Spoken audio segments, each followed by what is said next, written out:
Paano pabilisin ang Tekken Resurrection? Ganito lang gagawin nyo, ha. Yan. Pag lag po yan, ganito gagawin nyo. Step 1, sabay nyo lang pindutin yung select at saka start button.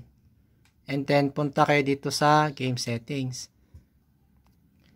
Skip buffer effects, gawin mo siyang buffered rendering. Frame skipping, gawin mong 1. Rendering resolution, 1 PSP lang, ha. Huwag nyong gagawing 8 PSP kasi hindi nyo mabubuksan to. Hanggang 1 PSP lang, mga boss. Huwag nyong gagalawin ng iba, 1 PSP lang. Okay? Spline bezier dapat naka medium o kaya low lang. So, medium lang tayo. Anisotropic filtering, dapat yan naka-off. Then, punta kayo dito sa networking. Baba, scroll down.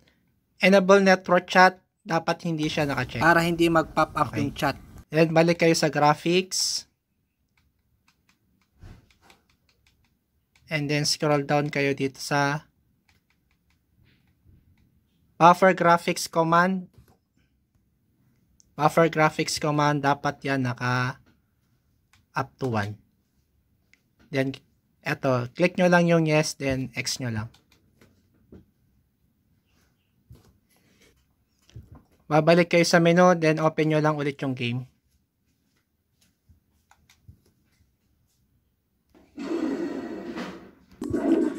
Pag open nyo ng game, mapapansin nyo yung graphics nyan, hindi masyadong malinaw. Pero mabilis na siya dyan.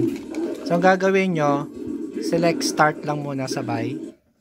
Punta kayo sa game settings.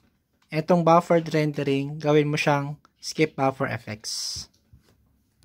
Skip buffer effects. Click mo lang tong A, and then B, tapos continue na.